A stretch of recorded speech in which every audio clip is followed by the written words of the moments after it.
warahmatullahi wabarakatuh. Kami dari kelompok 4 Budaya Nusantara akan mempresentasikan hasil kerja kelompok kami, yaitu suku Bugis. Selamat menyaksikan. Di sini saya akan menerangkan tentang adat istiadat suku Bugis. Suku Bugis dikenal sebagai suku yang sangat mempertahankan harga dirinya akan kebudayaan. Terbukti sekecil apapun masalahnya dan siapapun yang melakukannya, maka akan ditindak tegas, meskipun pelakunya adalah kerabat atau keluarga sendiri. Suku Bugis memiliki kebudayaan yang unik yang tetap eksis hingga masa kini. Pasalnya, suku yang satu ini memiliki keragaman budaya yang tidak kalah menarik dengan suku lainnya di Sulawesi Selatan. Meskipun zaman semakin modern, kebudayaan suku ini tetap menjadi sorotan yang menarik untuk ditelisik lebih jauh keunikan-keunikannya. Adapun keragaman kebudayaan yang dimiliki suku ini diantaranya adalah adat perkawinan dalam suku Bugis, kesenian yang dimiliki, tarian, alat musik, rumah adat, pakaian adat, dan lain-lain. Kesenian suku Bugis. Kesenian yang dimiliki setiap daerah tentunya saling berbeda dengan yang lainnya. Begitupun dengan suku Bugis. Masyarakat suku Bugis memiliki kesenian yang tidak kalah menarik dengan suku lainnya. Kesenian dari suku ini ada seni tari dan ada seni musik. Seni tari suku Bugis. Suku Bugis memiliki kesenian yang menarik berupa tari-tarian. Tarian dibawakan suku ini sangatlah indah dan mempesona, serta memiliki beberapa nama. Nama tarian suku Bugis yaitu 1. Tarian Padupa Basora. Tarian ini bermakna menyambut tamu yang datang berkunjung. Hal ini sebagai bentuk penghargaan dan rasa terima kasih kepada para tamu atas kedatangannya. Yang kedua, tari Pakarena. Pakarena dalam bahasa setempat diartikan sebagai main. Awalnya hanya digunakan untuk pertunjukan istana kerajaan. Dalam perkembangannya, tarian ini semakin dikenal. Tarian ini mencerminkan sifat lemah lembut dan sopan santun seorang wanita. Yang ketiga, tari Mabadong. Oleh masyarakat suku Bugis digunakan pada saat upacara kematian. Pada penari memakai pakaian serba hitam atau terkadang bebas. Para penari saling mengaitkan jari kelingking dengan membentuk lingkaran. Tarian Mak Badong dilakukan dengan gerakan langkah siling bergantian yang diiringi lagu yang menggambarkan kehidupan manusia dari lahir hingga mati. Yang keempat, tarian Pagelu. Tarian ini digunakan untuk menyambut seseorang yang pulang dari berperang. Di balik tarian heroik yang satu ini tersimpan peribahasa, jangan sampai kacang lupa kulitnya. Intinya, sudah seharusnya selalu mengingatkan jasa-jasa pahlawan kita. Yang kelima, tarian Mabasu. Tarian ini mempertontonkan kesaktian para bisu di Sigeri, Sulawesi Selatan. Jenis tarian ini menunjukkan bagaimana kebalnya mereka terhadap senjata debusnya. Yang keenam, tari kipas. Sesuai namanya, para penari-penari ini dengan menggunakan kipas yang diiringi dengan lagu. Keunikan, meskipun gerakannya lemah lembut, tapi di balik itu irama dimainkan bertempo cepat. Sehingga para penari di balik itu dengan iramanya dengan cepat harus tetap mempertahankan gerakannya lemah lembut. Alat musik suku Bugis. Tak lengkap jika suatu masyarakat memiliki tarian tanpa alat musik. Begitupun dengan masyarakat Bugis yang memiliki alat musik yang membantu melengkapi indahnya tarian mereka. Adapun alat musik suku Bugis diantaranya yaitu 1. Gandrang Bulo. Alat musik yang diambil dari nama gandrang dan bulo yang disatukan artinya dengan gendang dari bambu. Yang kedua yaitu kecapi. Alat musik yang satu ini dimainkan dengan cara dipetik yang digunakan pada saat acara hajatan. Yang ketiga yaitu gendang. Alat musik ini mirip rebana yang bentuknya bulat, panjang, dan bundar. Seperti gendang lainnya, gendang milik masyarakat suku Bugis ini juga menghasilkan suara yang khas dan memberikan irama yang bagus. Yang keempat, suling. Suling terdiri atas 3 jenis, yaitu suling panjang atau suling lampe, suling calabai atau suling ponco, dan suling dupa samping. Biasanya, alat musik ini digunakan untuk menyambut kedatangan para tamu. Saya akan membahas tentang adat perkawinan suku Bugis. Baik, sebagai orang Indonesia, adat dan budaya punya peranan besar dalam keseharian kita. Karena itu wajar jika pada hari pernikahan yang bisa dikatakan hari terbesar dalam kehidupan seseorang. Namun, rangkaian acara pernikahan adat yang sering kali panjang dan banyak memakan waktu yang sangat lama, kadang membuat pernikahan tradisional sekarang terkesan rumit, sehingga banyak calon pengantin yang memilih mengadakan pernikahan secara modern. Berikut adalah tahap-tahap upacara pernikahan. Yang pertama, mapasau boting dan cemepasi. Setelah menyebarkan undangan pernikahan, mapasau boting yang berarti merawat pengantin adalah ritual awal dalam upacara pernikahan. Acara ini berlangsung selama 3 hari berturut-turut sebelum hari H. Selama 3 hari tersebut, pengantin menjalani perawatan tradisional seperti mandi uap dan menggunakan bedak hitam dari campuran beras ketan, asam jawa, dan jeruk nipis. Cemepasi itu sendiri merupakan mandi tolak balak yang dilakukan untuk meminta perlindungan Tuhan dari bahaya apapun. Upacara ini umumnya dilakukan pada pagi hari sebelum hari H. Dan yang kedua, mampanre temeh. Karena mayoritas suku Bugis memeluk agama Islam, pada sore hari sehari sebelum hari pernikahan diadakan acara mapanreh temeh atau yang disebut khataman Al-Quran dari pembacaan balajanzi yang dipimpin oleh seorang imam. Yang ketiga, mapanci atau tudammepeni. Malam menjelang pernikahan, calon pengantin melakukan kegiatan mapanci atau tudampeni. Proses ini bertujuan untuk membersihkan dan mensucikan kedua pengantin dari hal-hal yang tidak baik atau yang buruk.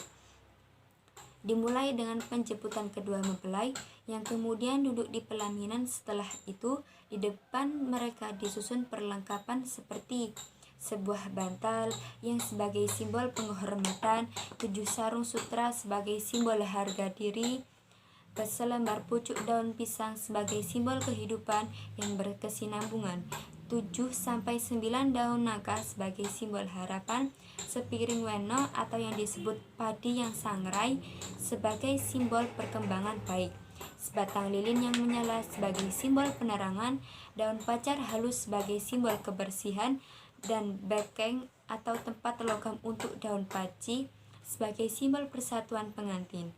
Setelah perlengkapan-perlengkapan tersebut ditaruh, satu persatu kerabat dan tamu akan mengusapkan panci ke telapak tangan para pengantin. Yang keempat, mapenreh boting, yaitu yang berarti mengantar mempelai pria ke rumah mempelai wanita. Mempelai pria diantar oleh iring-iring tanpa kehadiran orang tuanya. Iring-iring tersebut biasanya terdiri dari indo boting atau inam pengantin dan pasepti atau pendampingan mempelai.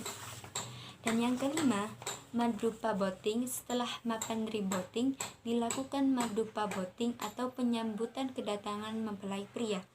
Penyambutan ini biasanya dilakukan oleh 2 orang penyambut atau 1 remaja wanita dan 1 remaja pria. 2 orang pakusu-kusu wanita yang sudah menikah, 2 orang palipasabe atau yang disebut orang tua pria dan wanita setengah baya sebagai wakil orang tua mempelai wanita, dan seorang wanita penebar weno. Yang keenam, mapasi karawa atau mapasi luka. Setelah akad nikah. Yang keenam, mapasi karawa atau mapasi luka. Setelah akad nikah, mempelai pria dituntun menuju kamar mempelai wanita untuk melakukan sentuhan pertama. Bagi suku Bugis, sentuhan pertama mempelai pria memegang peran penting dalam keberhasilan kehidupan rumah tangga pengantin. Yang ketujuh, marola atau maparola. Pada tahapan ini, mempelai wanita melakukan kunjungan balasan ke rumah mempelai pria bersama dengan iring-iringannya. Pengantin wanita membawa sarung tenun sebagai hadiah pernikahan untuk keluarga suami. Yang ke-8, Maluku Boting. Dalam proses ini, kedua pengantin menanggalkan busana pengantin mereka. Setelah itu, pengantin pria umumnya mengenakan celana panjang hitam, kemeja panjang putih, dan kopiah. Sementara pengantin wanita menggunakan rok atau celana panjang, kebaya, dan kerudung. Kemudian pengantin pria dililitkan tubuhnya dengan 7 lembar kain sutra yang kemudian dilepas satu persatu. Dan yang ke-9 ialah ziarah.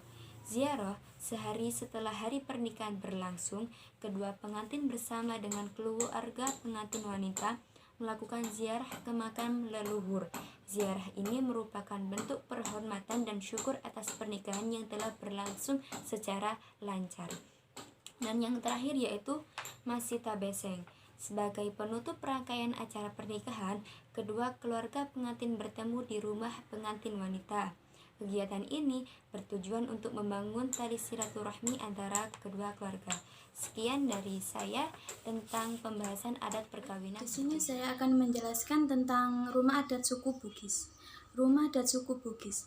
Indonesia sangat kaya akan budaya dan tradisinya yang unik di setiap daerah, termasuk rumah adat yang memiliki arsitektur khas dan beragam di setiap daerahnya. Salah satunya adalah rumah adat suku Bugis di Makassar.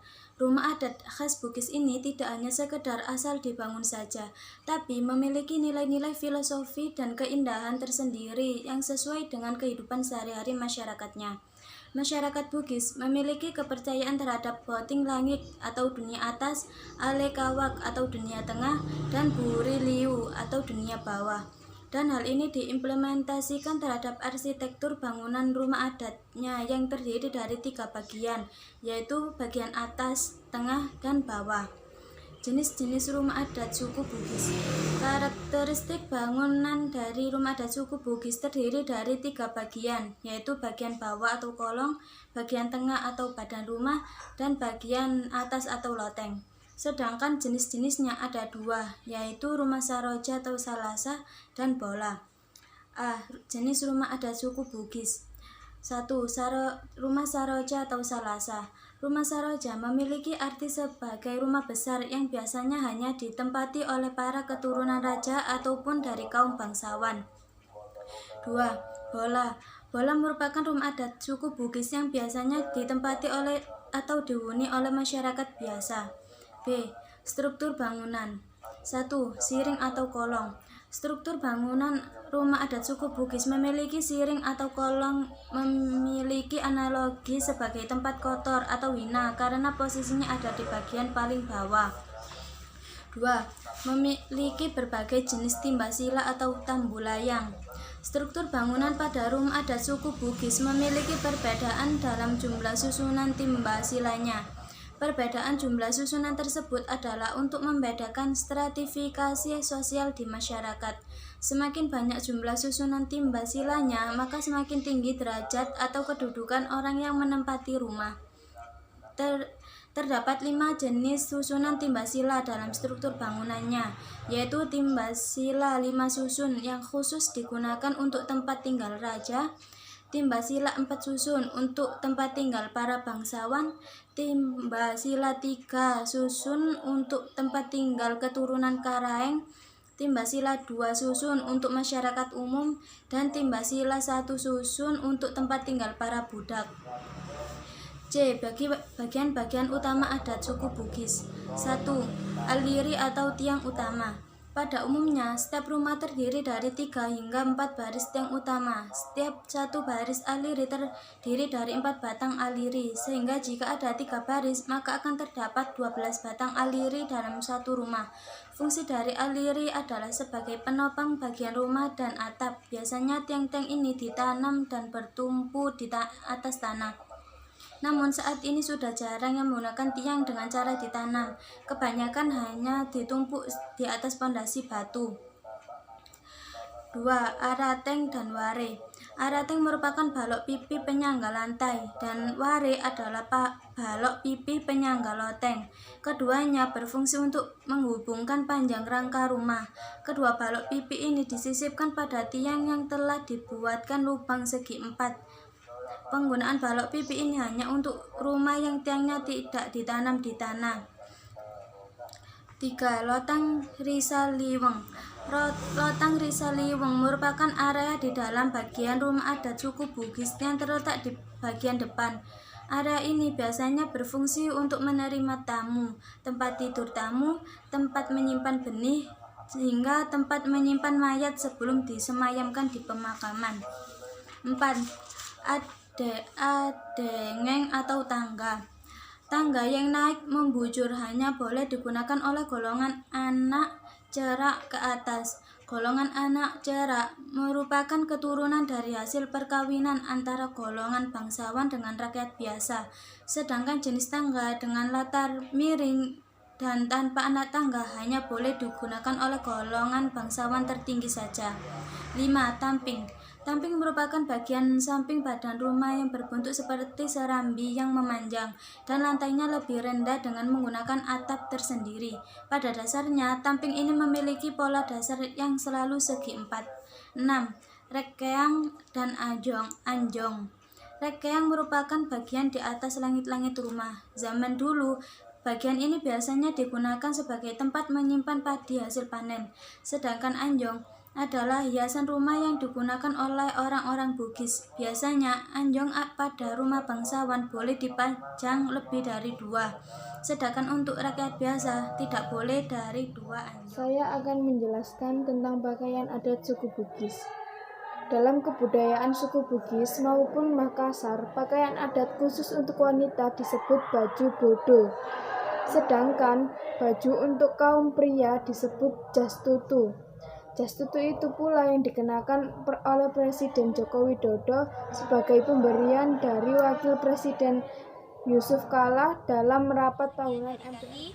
Mohon maaf bila ada salah perkataan. Saya akhiri. Wassalamualaikum warahmatullahi wabarakatuh.